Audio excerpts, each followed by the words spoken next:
बड़ा पवित्र प्रसंग है कि मांगी नाव न केवट आना। देखिए, गंगा बह रही है और गंगा जी के दो घाट होते हैं। कितने? दो घाट होते हैं। एक घाट वो होता है जहां गंगा जी बिल्कुल घाट को छू करके बहती है, और एक घाट होता है परली पार, जहां जो है पानी के अलावा बालू भी रहती है। लोग वहां क्यारी बो देते हैं, खाली जगह होती है ना, थोड़ा फूल पौधा सब्जी वब्जी बो देते हैं। राम जी उसी घाट पर खड़े हैं, और केवट बोले जहां गंगा जी एकदम घाट को छू करके निकल रही है, वहां केवट खड़ा है। देखो, रस्सी बंधी हुई है और केवट मस्ती में बैठा है। दाहिने पैर को बाएं चरण में रख करके बड़ी मस्ती में बैठा है। राम जी वहां घाट पर खड़े हैं। तो मांगी न केवट आना, कहे तुम्हारे मरम में जाना।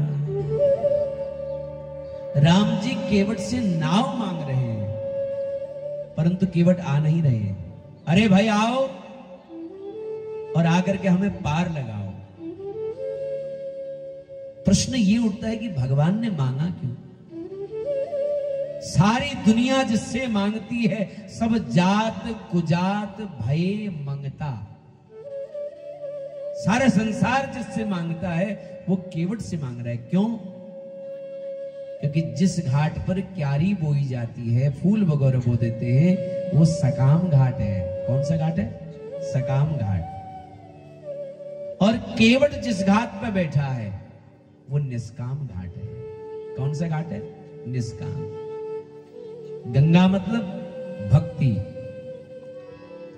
कि राम भगति जग सुर सरी धारा, सरस ही ब्रह्म विचार प्रचारा। तो गंगा जो है ये क्या है? ज्ञान युक्त भक्ति है। तो एक तो भक्ति है गंगा, और दूसरा निष्काम घाट पर ये भक्त बैठा है। ध्यान देना, और निष्काम घाट पर जो रहते हैं ना, वो निष्कामी भक्त होते हैं। क्या होते हैं? निष्कामी भक्त। और निष्कामी भक्त भगवान से नहीं मांगता है, बल्कि भगवान ही निष्कामी से मांगते हैं। बोलो जय श्री राम। हाँ, क्योंकि निष्कामी के मन में मांगने की कोई इच्छा होती नहीं है। नरक जाएंगे चले जाएंगे महाराज, चिंता नहीं है। स्वर्ग जाएंगे चले जाएंगे, कोई चिंता नहीं। परंतु तुम्हारे सिवा और किसी को चाहेंगे नहीं, बस।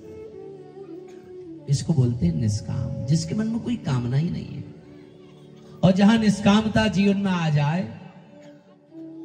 वहां भगवान मांगते हैं।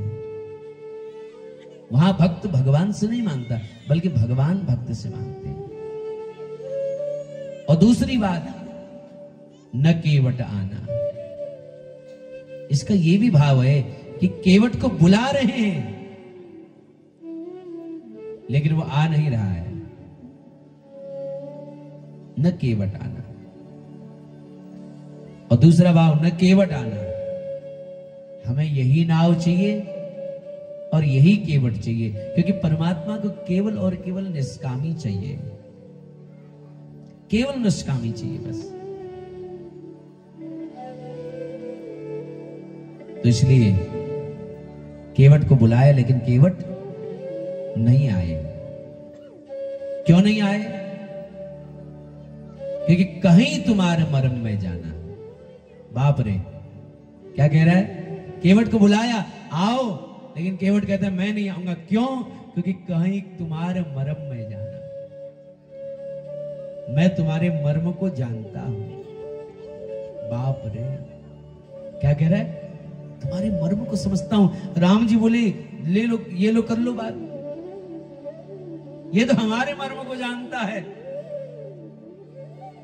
कि मास दिवस भा दिवस करो, जाना कोई। ये राम जी का जो जन्मोत्सव था ना, 1 महीना 1 दिन के समान बीत गया और इस मर्म को कोई जान नहीं पाया। जो रात दिन साथ रहते हैं अयोध्यावासी, वो इस मर्म को जान नहीं पाए। और आगे आप सुनेंगे, जब राम जी ने सीता जी से कहा समय आ गया है, अग्नि में प्रवेश करो और छाया जानकी बनकर के प्रकट हो जाओ, तो सीता जी अग्नि में प्रवेश कर गई और छाया जानकी बनकर के प्रकट हो गई। तो रामचरितमानस में बाबा लिखते हैं कि लक्ष्मण हूं यह मरम न जाना, कि देखो लक्ष्मण इस मर्म को जान नहीं सके। रात दिन जो छाया की तरफ पीछे रहता है वो इस मर्म को नहीं जान सकता है। और ये अभी 2 मिनट पहले मिला है और राम जी से कह रहा है कहीं तुम्हारे मर्म में जाना, मैं तुम्हारे मर्म को समझता हूं। अच्छा, कौन सा मर्म समझते हो भाई? बोले हमने सुना है कि कोई वस्तु तुम्हारे चरणों से छुआ दी जाए तो वो स्त्री हो जाती है। क्या हो जाती है? स्त्री। हमने सुना एक पत्थर का स्पर्श किया तो वो स्त्री हो गई। अरे भैया, कहीं हमारी नाव पर पैर रख दिया और हमारी नाव स्त्री हो गई तो हमारे तो खाने के लाले पड़ जाएंगे भाई। हमारा खाना पीना, हमारा जुगाड़ कैसे होगा खाने पीने का? कहां जाएंगे हम?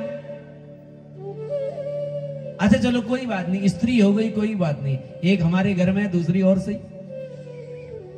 लेकिन हमने सुना है कि जो स्त्री होती है वो कोई ऋषि पत्नी होती है, ब्राह्मणी होती है। और यदि ये ब्राह्मणी हो गई तो मैं केवट जाति का, तो मेरे हाथ का छुआ नहीं खाएगी, पानी भी छान करके पिएगी। तो इसलिए भैया जाओ, हमको पार नहीं लगा, निकलो यहां से, हमें पार लगाना ही नहीं है आपको, माफ करना। अच्छा बैठे बैठे बोल रहा है, खड़ा भी नहीं हुआ, न राम राम न नमस्कार न प्रणाम, कुछ नहीं, बैठा है मस्ती में। ओहो, बड़ा प्रेम बरसाया केवट ने। और कहने लगे देखो, यदि तुमको ऐसा लगता है, देखो यहां से तो मैं तुमको पार नहीं करा सकता, थोड़ा आगे चले जाओ, घुटने घुटने तक गंगा है, ऐसे ही पार हो जाओगे। क्योंकि मुझे पता है कि आप ताड़ तो सकते हो लेकिन तैर नहीं सकते, है ना? आपको तैरना नहीं आता, तारना आता है, तैरना नहीं आता है। इसलिए थोड़ा आगे जाओ, घुटने घुटने गंगा है, पार हो जाओगे प्रभु।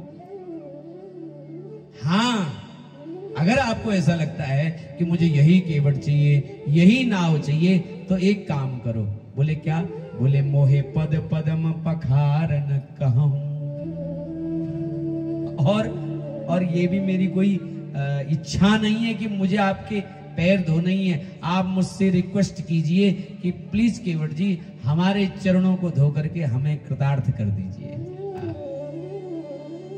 मेरी इच्छा नहीं है कि मुझे आपके चरणों को, मोहे पद पदम पखारन कहूं, आप कहो। राम जी बेचारे कमर में हाथ धर के ऐसे खड़े गंगा के किनारे बालू में, और चरण धोने के लिए मुझसे कहिए। और मैं आपसे कुछ चाहता नहीं हूं, उतराई मैं आपसे लूंगा नहीं, क्योंकि कैकेयी मैया ने छोड़ा क्या आपके पास जो मैं लूं? आप तो खुद ही उदासीन बन करके आए हो, तो इसलिए चाहिए मुझे कुछ नहीं आपसे। तो इसलिए मैं आपको पार लगा दूंगा, आप मुझे बस चरण धोने के लिए कह दीजिए। और ये चरण धोने को इतना क्यों कह रहा है? ताकि बार बार प्रभु के चरण धोने का अवसर मिले, थोड़ा बार बार स्पर्श हो जाए। और सुनो, हमें दशरथ महाराज की सौगंध, हम बिना चरण धुआए तुमको नाव में चढ़ने नहीं देंगे। लक्ष्मण को गुस्सा आया, लक्ष्मण ने तीर निकाल लिया। हमारे बाप की कसम खाते हो? है इतनी उच्छृंखलता, हमारे पिता की सौगंध खाते हो? लक्ष्मण जी का गुस्सा देख करके केवट बोले, सुनो, भाई है तुम्हारे? बोले हाँ। बोले थोड़ा नकचड़े से है? थोड़ा गुस्सैल लगते हैं। इनको बोलो भाई साहब अपना बाण संभाल ले। अच्छा एक काम करो, ये क्या जमाना आ गया महाराज, एक भाई मांगता है और दूसरा मारने की धमकी दे रहा है। एक काम करो लखन भैया, आप हमें बाण मारा ही दो। आप बाण मारेंगे तो क्या होगा? मैंने सुना है गंगा के किनारे जिसकी मृत्यु होती है वो मुक्त हो जाता है। और फिर शेष के हाथों मरना है ना, शेष के हाथों में मारा जाऊंगा। और जब मरूंगा, इधर मेरा सगा संबंधी तो कोई आसपास है नहीं, दूर है थोड़ा, तो इसलिए राम जी को मेरा दाह संस्कार करना पड़ेगा। शेष के हाथों मारा जाना, विशेष के हाथों दाह संस्कार होना, निश्चित मैं रघुवंश में राम जी के परिवार में पुत्र रूप में जन्म लेकर के आऊंगा। इसलिए हमारे तो चांदी चांदी है। इसलिए भाई साहब आप हमें बाण मारा ही दो, आज होगी सो देखी जाएगी। बड़ा प्रेम करने लगा केवट इन बातों से। बोले हाँ, यदि इसी नाव में चढ़ना चाहते हो तो मोहे पद पद्म पखारन कहे, और बिना चरण धोए बगैर मैं आपको नौका में बैठने दूंगा नहीं। पद कमल धोई चढ़ाई नाथ, पद कमल धोई चढ़ाई नावन, नाथ उतराई चहो, मोहि राम राउरियान दशरथ, सपत सब साचे कहो। बरु तीर मारहु लखन पे जब, लगिन पाय पखारी हो, तब लगिन तुलसीदास नाथ, कृपाल पार उतारी हो। तो इसलिए मुझे चरण धोने दीजिए महाराज। राम जी मंद मंद हंसे। गंगा जी का पावन तट है ना, ये गंगा जी का पवित्र तट।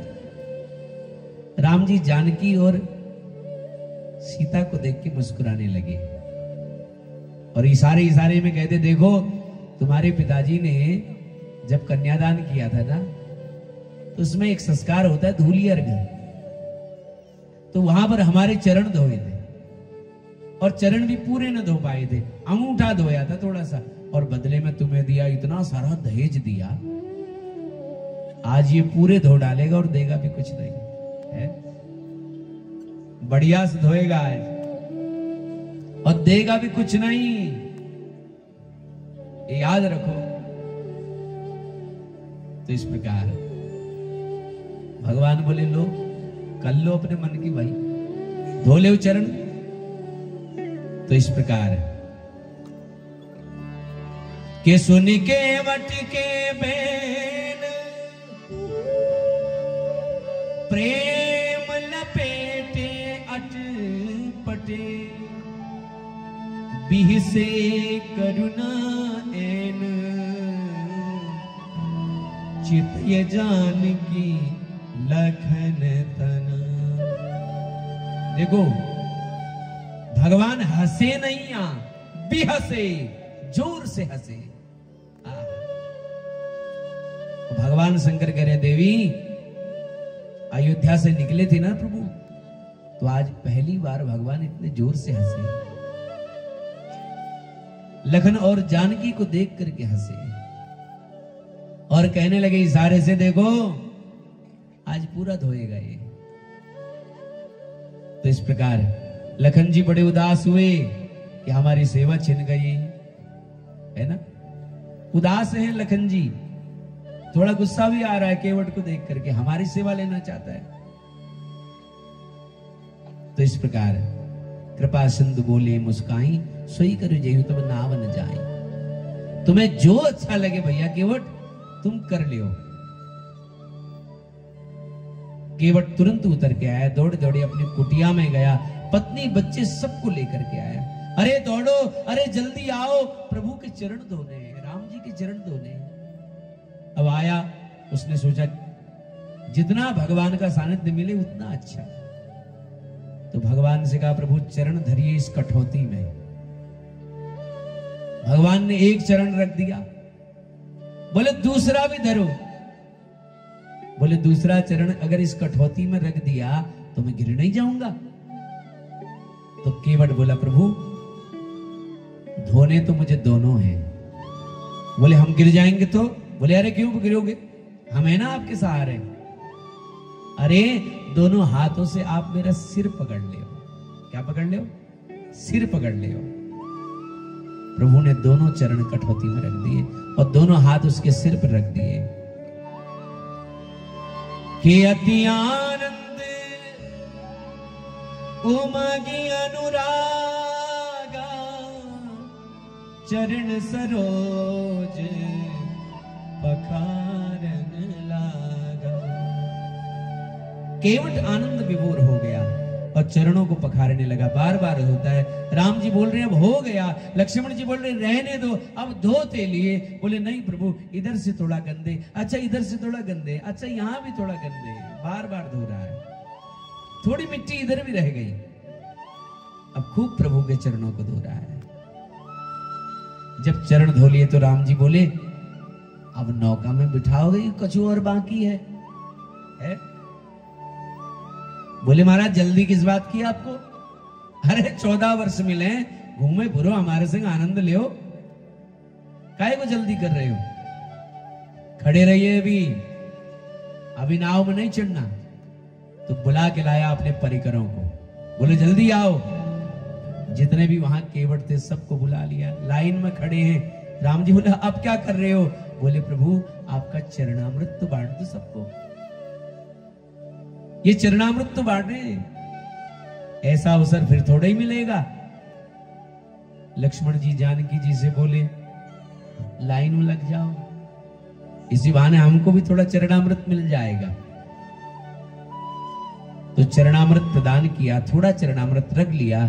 अपनी पत्नी को बोला इसको कठौती में रख दो, इस चरणामृत से रोज आटा मारना, इसी से रोटी बनाना, ये मेरे राम के चरणों का जल है, ये भगवान का चरणामृत है। भगवान ने कहा चलो। बोले ऐसे कैसे जाओगे? और उठाया भगवान को गोदी में और नौका में रख दिया। लक्ष्मण जी और माता जानकी को उसने बैठाया। अब नौका चलती है। नौका चलने लगी तो केवट ऐसे घुमाने लगा नौका को, ऐसे। भगवान बोले सीधे सीधे क्यों नहीं चलाते हो, ये इधर उधर को झोंका क्यों दे रहे हो? तो केवट क्या बोला मालूम? केवट बोला डर गए। बोले डर गए? अरे जब हमको नचाते हो 84 लाख योनियों में, बड़ा मजा लेते हो आप, और हमने थोड़ा सा घुमाया तो आप डरने लग गए। भगवान हंसे। तो बरस सुमन सुर सकल से आई, ए सम पाप पुंज को नाई। देवता पुष्प वर्षा कर रहे हैं कि ऐसा पुण्यात्मा कौन हो सकता है केवट जैसा। और केवट ने भगवान को किनारे लगा दिया। राम जी ने सोचा इसको कुछ देना चाहिए, कितना अच्छा भक्त है, और मैंने तो इसे कुछ दिया नहीं। तो पियहि की सिय जान निहारी, मुनि मुदरी मन मुदित उतारी। प्रियतम की हृदय की बात जानने वाली माता जानकी जी समझ गई कि भगवान केवट को कुछ देना चाहते हैं। भगवान को संकोच में देखा और मां जानकी ने मुद्रिका उतार करके भगवान को दी।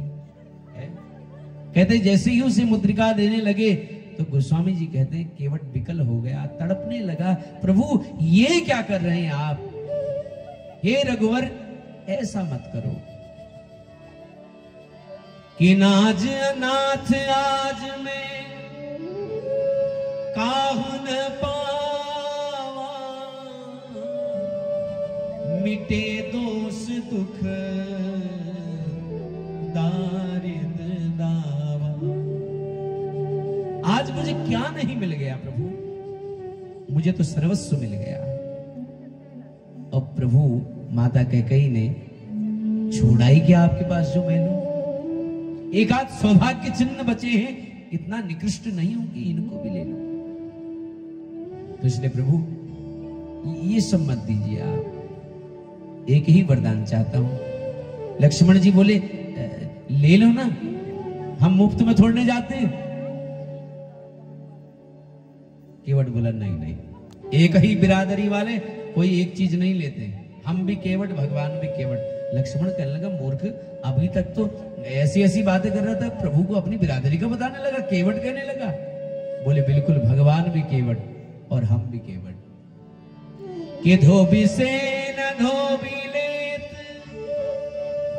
नाई से न नाई, देखे ये मजूरिया,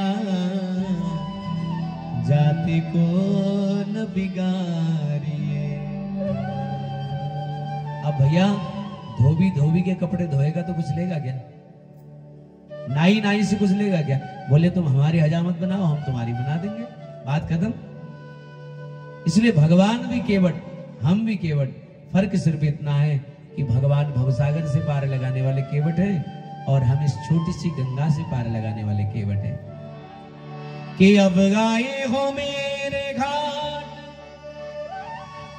तो मैंने पार उतार दियो, जब आऊंगा मैं तोरे घाट तो मोहे पार लगाए दियो। देखो आज हमने आपको पार किया है और कोई मूल्य नहीं लिया आपसे, ध्यान दो। जब हम कभी तुम्हारे घाट आएंगे ना तो तुम भी हमारे पाप पुण्य पर बिना विचार किए बगैर हमको भी पार लगा देना। बोलो जय श्री राम। मुझे उतराई में कुछ नहीं चाहिए और मेरे मन की कोई अभिलाषा नहीं है। और एक बात कहूं, जब लौट कर आप आएंगे तो मुझे पुकारना, ये सेवक फिर से आपकी सेवा में हाजिर होगा और फिरती बार जो भी दोगे सर रख दूंगा प्रभु। और भगवान ने उसे हृदय से लगा लिया। जिस समय केवट ने राम जी ने केवट को हृदय से लगाया, यहीं से राम राज्य की नींव रख दी गई महाराज, है ना। केवट को गले से लगाया और उस केवट की निष्ठा देखी। कहते जब राम जी गए तब से लेकर 14 वर्ष तक उस केवट ने उस नाव में किसी को नहीं बैठाया, वो नाव को रख दिया, उस नाव का नित्य नीराजन करता, आरती करता, उस नाव की सेवा करता। बोले जिस दिन मेरे प्रभु आएंगे फिर से इस नाव को पवित्र करेंगे, आज के बाद इस नाव में कोई नहीं बैठेगा। भगवान राम केवट से मिलकर के जा रहे हैं। आज पहली बार राम जी को किसी ने इतना हंसाया। प्रभु आगे प्रस्थान कर रहे हैं, ध्यान दीजिए। अयोध्या से जब आए थे राम जी तो रथ में बैठ करके आए थे, उसके बाद गंगा पार नौका में बैठ करके आए। अब भगवान पैदल यात्रा प्रारंभ कर रहे हैं। समस्त ऋषि मुनि गांव के लोगों से मिलते हैं, आगे बढ़ रहे हैं। एक जगह प्रभु वन में ही रुके हैं, विश्राम कर रहे हैं। आगे का प्रसंग कल हम श्रवण करेंगे। उत्सव तो हमने आज तक खूब मना लिए कल तक, और अब रामायण जी का गंभीर प्रसंग आ रहा है। कल आप बड़ा पावन चरित्र भरत चरित्र का आप श्रवण करेंगे, तो खूब आनंदोत्साह के संग आओ और भगवान की कथा का श्रवण करो। राजा रामचंद्र भगवान